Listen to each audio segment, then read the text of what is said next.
Excuse me, in one word, what do you love about Providence Place? Family. Friends. Wellness. Art. Compassion. Home. Laughter. No matter what community means to you, you'll find it at Providence Place in Holyoke. Hello, I'm Sharon Roulier. Welcome to another Best of Summer edition of Reel to Reel. Today we continue to bring you some of our favorite programs that aired during this past season. Today highlighting our July 2018 Catholic Communications Pilgrimage to Poland, led by Father Gary Daly and Springfield Bishop Mitchell Rosansky and produced by Chief Videographer Bill Pekosha. Coming up on this edition of Reel to Reel. As we close out 2018, we bring you back to our Catholic Communications Summer Pilgrimage to Poland, Vienna, and Prague. All just ahead on this edition of Reel to Reel. Hello and welcome to Reel to Reel. As 2018 comes to a close for our final show of the year, we revisit our Catholic Communications pilgrimage to Poland, Vienna, and Prague, led by Father Gary Daly and Springfield Bishop Mitchell Rosansky. In our first segment tonight, we take you to Poland as our pilgrims began their journey in Warsaw. Then they make their way to Jasna Gora and the shrine of Our Lady of Częstochowa.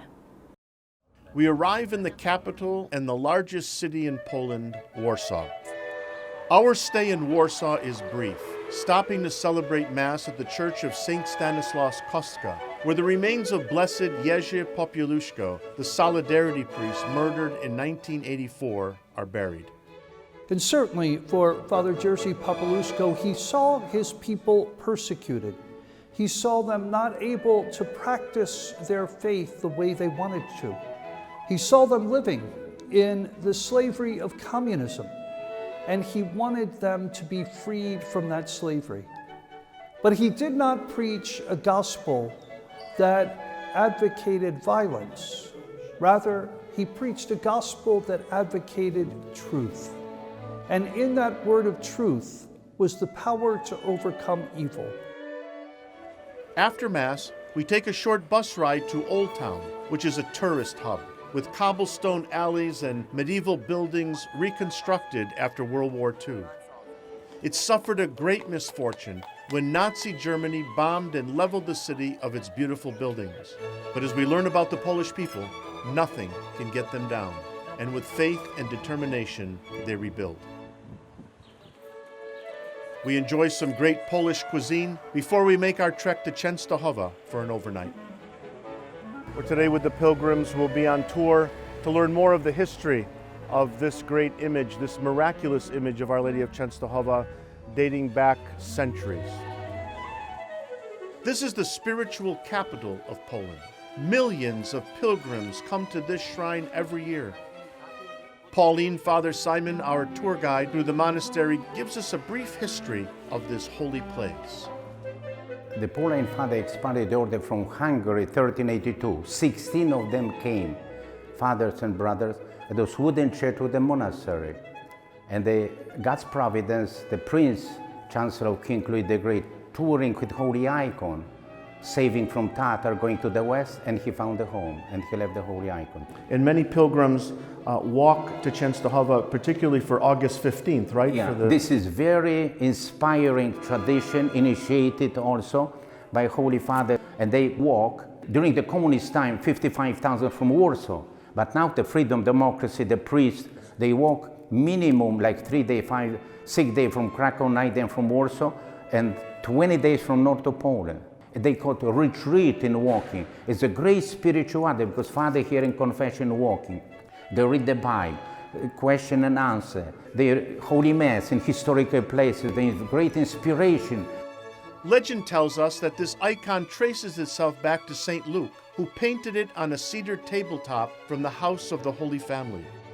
It is said that St. Helena discovered the icon in 326 and brought it to Constantinople and presented it to her son, Constantine the Great. Our Lady was given the honorary title Queen of Poland and is very dear to the Polish people. The icon, also known as the Black Madonna, has a rich history through the centuries, much of which entailed attacks on the image itself. Most notable was the attack of the Czech Hussites in 1430.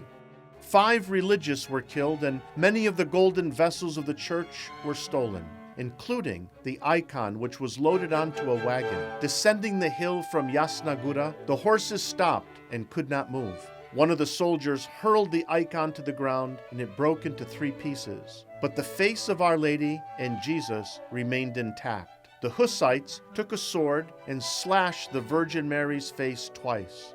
When King Jagiello took the icon to Kraków for restoration, they attempted to fix the scars in the Virgin's face. But after all the attempts, the scars kept coming through, a perpetual reminder of the attack on the icon. This would always be a reminder to the Polish people of courage in the midst of suffering, for indeed the Poles would suffer greatly at the hands of communism, and attacks on both sides from the Germans and Russians. Our Lady of Częstochowa would be a consolation and protection for them in times of trouble. It is for that reason that people come to this shrine with great devotion and reverence for Our Lady. The visit to Częstochowa was very impactful to me, where the Black Madonna was there, and you had people on their knees walking around the throne, and you had many other people there waiting, and I didn't see the same thing when we went to Vienna or even here in Prague. You don't see that. One of the highlights of our time at the shrine is the celebration of Mass at the altar of the icon, a rare privilege, a concelebrated Mass with Bishop Rozansky. And so as we come here today with great thanksgiving, with great joy, before the image, the icon of Our Lady of Częstochowa, we too ask Mary to intercede for us, to watch over us, to protect us, and always, each and every day, lead us closer to her Son, the author of life and our salvation. We're standing here in the upper level of the sanctuary of Jasna Góra, and in this particular area are the Stations of the Cross that were painted in the year 2000 for the Jubilee year by Jerzy Duda-Gracz. What's very interesting about these Stations of the Cross is incorporated a lot of the history of Poland. And behind me is the Station of the Cross where Jesus is taken down from the cross. And if you notice, Jesus' body is laid on the ground, and behind him is the image of the concentration camp. A very poignant image indeed, and something worth our meditation as we move through this beautiful sanctuary of Our Lady of Częstochowa. Well, we had a wonderful tour guide who explained all the intricacies of the shrine and had a sense of humor as well. Any priest preaches less than 45 minutes, the people report him to the bishop is not true priest. Is the same in America? No. As we conclude our time in Częstochowa, we are given an opportunity to see something that many have never seen before. Father Simon takes Bishop Rozansky and me on a private tour of the cloister. We are led to the library, considered one of the most prestigious libraries in Poland. What a magnificent room, constructed of intricate inlaid wood from ceiling to floor, with shelves containing hundreds and hundreds of books dating back to the 17th century. The large tables in the library were used during the Nazi occupation of World War II as a place to hide the precious icons of the monastery underneath the tables. It has been visited by many notable people, one of them being Pope St. John Paul II. Bishop is given the privilege of signing his name in the registry as a guest, along with many notable visitors through the years. We are brought to the inner courtyard where the monks pray and meditate. In the center is a statue of Our Lady of Częstochowa. It is almost 100 years old and given as a gift during the Marian year. It's very rare to see a statue depicting the image of Our Lady of Częstochowa. Let me be as Christ. The Chalice of Salvation, your weekly spiritual connection. I'm Passionist Brother Terrence Scanlon, inviting you to take time out of your busy day and join us Sunday morning. We welcome Father Robert Gentile as our Mass presider and celebrate the 16th Sunday in Ordinary Time. The Chalice of Salvation, this Sunday morning at 6, both on WWLP 22 News and next on Fox 23 WXXA. Come to Providence Place, owned by the Sisters of Providence for retirees looking for an ideal rental setting to continue their active, independent lifestyles. We offer bright 1 and 2 bedroom apartments, a magnificent chapel with daily mass, restaurant-style dining, wellness and entertainment programs, all with a friendly community spirit on beautiful grounds. Call for a tour, 413-534-9700. And if you're enjoying watching this recap of our pilgrimage earlier this year, then you might want to consider joining us in 2020 for a pilgrimage. Here to tell us more about it is Father Gary Daly. Hello, Father Gary. Thanks for being with us today. Hello, Sharon. Great to be with you. So, Father Gary, I understand you have some exciting news about an upcoming pilgrimage that you are leading coming up in 2020. Yes, absolutely. And it's a trip of a lifetime. Our trip in 2020 will take us to Oberammergau, Germany, a section of Bavaria where we'll be seeing the Passion Play, which is only held every 10 years. They have a spectacular arena where this play is shown. It's an open air, and it's absolutely amazing. Now, surrounding this trip are some exciting things as well. We will be arriving in Brussels, Belgium, for an overnight, and then the next day moving directly into Germany to Cologne and to various parts of Germany where we'll tour the countryside. End up in Bavaria to Oberammergau, and then we will conclude our trip in Munich, which is a magnificent city, the beautiful cathedral there, and also, of course, the beer garden, which we will enjoy. So this trip is really expected to be a wonderful opportunity for people to just witness in a specific way this Passion Play in Oberammergau, which I know will be very, very moving. And so if folks are interested, it's not too early to sign up, right? If they are signing up soon, then they can beat a price increase that will take effect later in January, I understand. Well, we have limited number of seats for this trip. And so I would encourage people to sign up early, and you can go on iobserve.org, and all the information of that trip is on that website.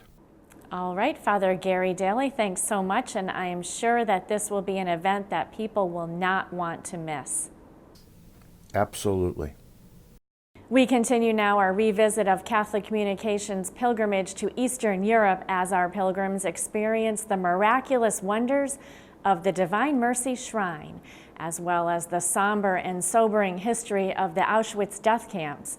The group then leaves Poland to celebrate culture, history, and prayer amidst the beautiful cities of Vienna and Prague. Today we come just outside the city of Kraków to this sanctuary of Divine Mercy in Łagiewnicki.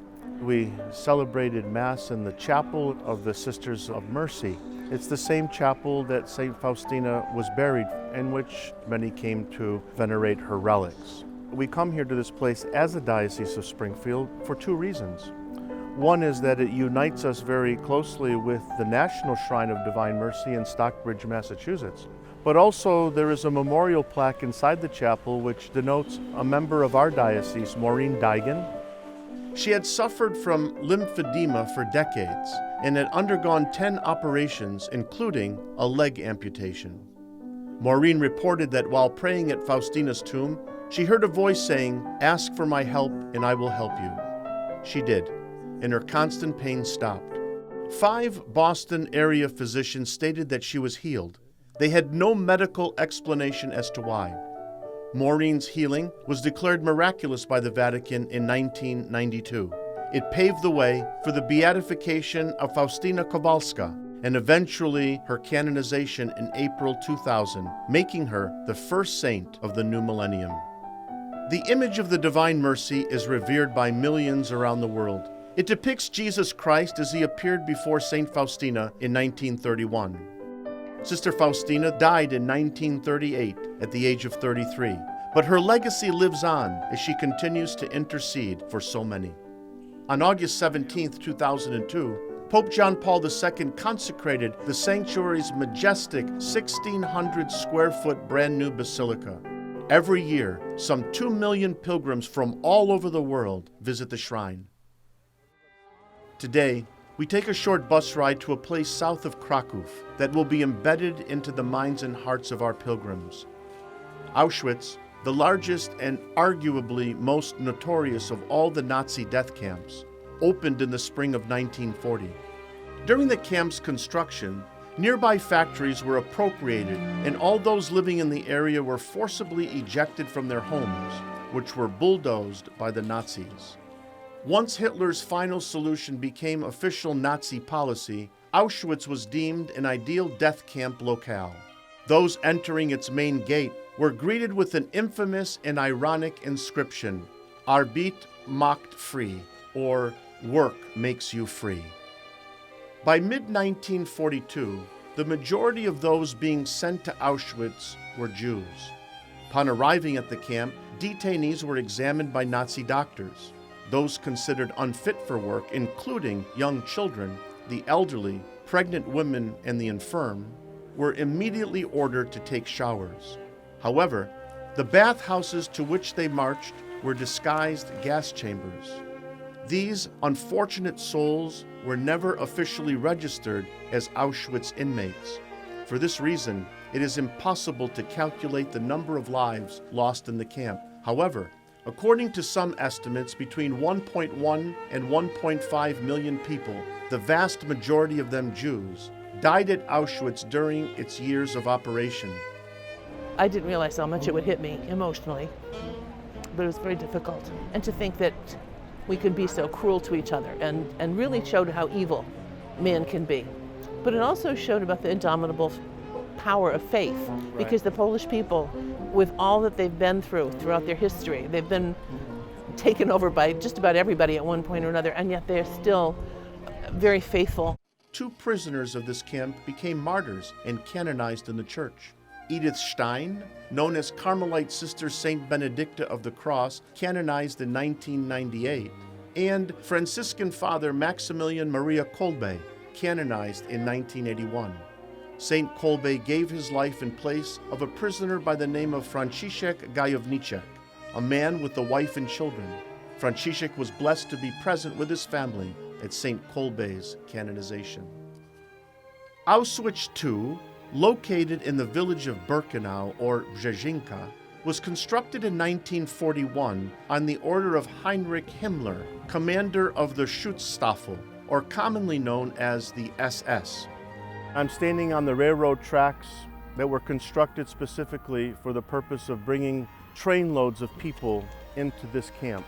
Some survived, but over 6 million lost their lives in these camps and other concentration camps around the country. We come here today in prayer. We prayed that this evil to humanity would never ever happen again anywhere around the world. In January 1945, as the Soviet army entered Krakow, the Germans ordered that Auschwitz be abandoned.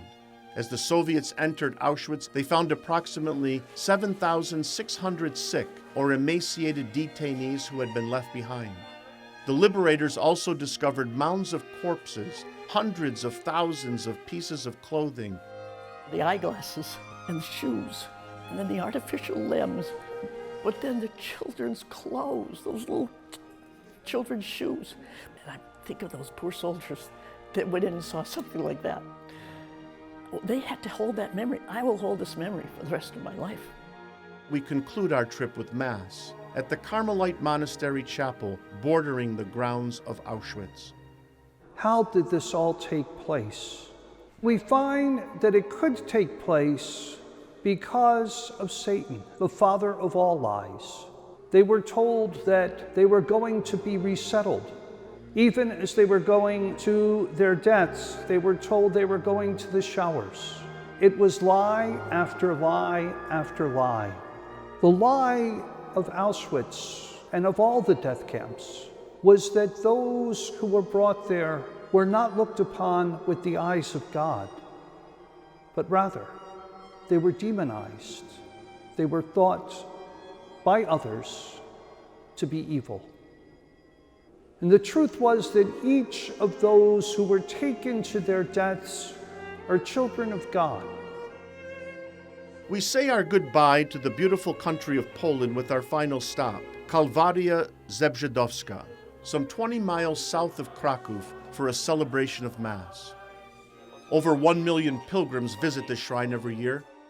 9-year-old Karol Wojtyła, after the death of his mother, was brought here by his father along with his older brother and knelt before the image of Our Lady. His father pointed to the image saying, "This will be your mother now." A beautiful thing to ponder as we depart Poland on our 5-hour journey to Vienna, Austria. After a 5-hour journey through southern Poland and Slovakia, we arrive in Vienna, Austria for a 2-night stay in this beautiful city. Vienna is the capital and largest city in Austria with a population of over 1.8 million people. In the 15th century, it became the residence of the Habsburg dynasty until the end of World War I. This dynasty is marked by the magnificent Hofburg Palace. Together with its many squares and gardens, the Hofburg occupies 59 acres. And if this palace wasn't enough, we continue our imperial tour at the summer residence known as Schönbrunn. This 1,441-room Baroque palace is one of the most important architectural, cultural, and historical monuments in Austria. The history of this palace and its vast gardens spans over 300 years and was a royal escape for the Habsburg monarchs. I am standing in front of what is the central part of Vienna, the Cathedral of St. Stephen. This is a magnificent and a historic cathedral dating back to the 12th century, taking 300 years to construct. It's one of Austria's most popular attractions. With its 450-foot spire and richly decorated roof, it is Vienna's most important Gothic edifice and represents 8 centuries of architectural history. The interior of the cathedral is magnificent with its many life-size statues and clustered pillars. It is here that Wolfgang Amadeus Mozart wedded Constance Weber in 1782. It was also here that Mozart's Liturgy of Christian Burial took place in 1791. Speaking of which, it wouldn't be a trip to Vienna without a traditional Mozart concert. After 2 days of enjoying the rich history of Vienna, including its fine cuisine, we make the 3-hour journey to the Czech Republic and enjoy 3 nights in the lovely city of Prague. Prague is the capital and largest city in the Czech Republic. Founded in the late 9th century, it quickly became the seat of Bohemian kings, some of which ruled as emperors of the Holy Roman Empire. The city thrived under the rule of Charles IV, who ordered the building of the new town in the 14th century. It fell under Habsburg rule and became a capital in the Austro-Hungarian Empire. In 1918, after World War I, the city became the capital of Czechoslovakia. Mostly undamaged in World War II, Prague's medieval center remains a wonderful mixture of cobbled lanes, walled courtyards, cathedrals, and countless church spires. In 1993, Czechoslovakia was divided and Prague became the capital of the new Czech Republic. It is home to about 1.2 million people. We celebrate Mass in the Church of Our Lady before Tin. The twin towers of this beautiful-looking Gothic church rise over 260 feet and can be seen from all over the city. Founded in 1385, it's the oldest church in Prague, and its magnificent Baroque interior gives us much to contemplate as we celebrate Mass together.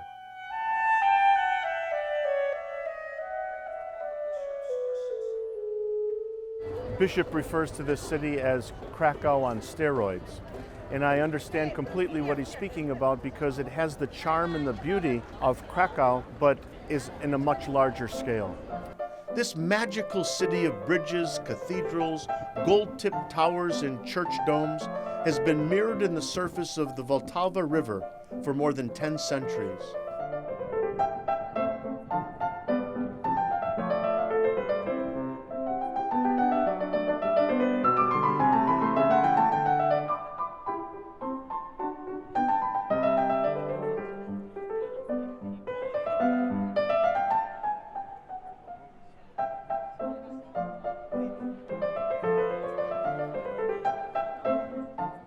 A charming spot in Prague is the Charles Bridge across the Vltava River.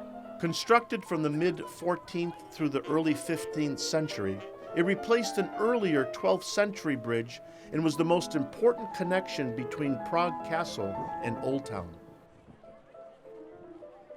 Prague Castle was constructed as a fort in 870 AD. Over the centuries, new buildings have been added and extensive renovations and improvements have taken place.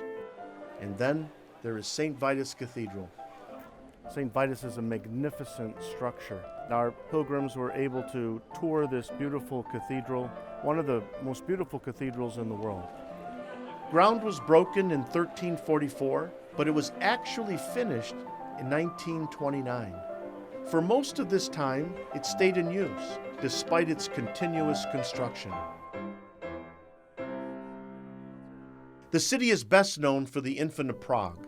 We have the privilege of celebrating Mass together in the Church of Our Lady Victorious, in which the statue is enshrined. Most historians believe that the original statue was carved in Spain around 1340 in a Cistercian monastery by a monk who had a vision of the child Jesus. A pious tradition claims that Saint Teresa of Avila possessed the statue in the early 16th century. The statue found its way to Prague during Habsburg rule in 1556, and in 1628 was given to a local Carmelite monastery by Princess von Lobkowicz. Soon after, Prague was invaded, and the statue was almost lost forever. A priest discovered it in the rubble of a church and enshrined it in a new oratory. While cleaning the statue, the priest heard the infant Jesus say to him, "Have pity on me, and I will give pity on you." When the priest needed more funds to repair the statue, the infant Jesus said, "Place me near the entrance of the sacristy, and you will receive aid." The need was miraculously met, and the statue was restored. The devotion to the Infant of Prague is a devotion to the humanity of the Lord Jesus, and realizing that he did not come on the clouds as an overwhelming power, but rather he came to us as a child. Bishop Mitch receives a replica of the infant from the Carmelite Superior to bring back to our diocese as a memento of our visit to this beautiful church. We recall a beautiful journey which took us through Poland, into Vienna, and then into the Czech Republic in this capital city of Prague. And the sights and sounds of all the places we've been will certainly last in our hearts. These are moments that we will never forget, and we hope that you have enjoyed watching this journey of ours through these great countries. God bless. And again, if you would like more information on the Catholic Communications 2020 pilgrimage to Oberammergau, we have it all on iobserve.org.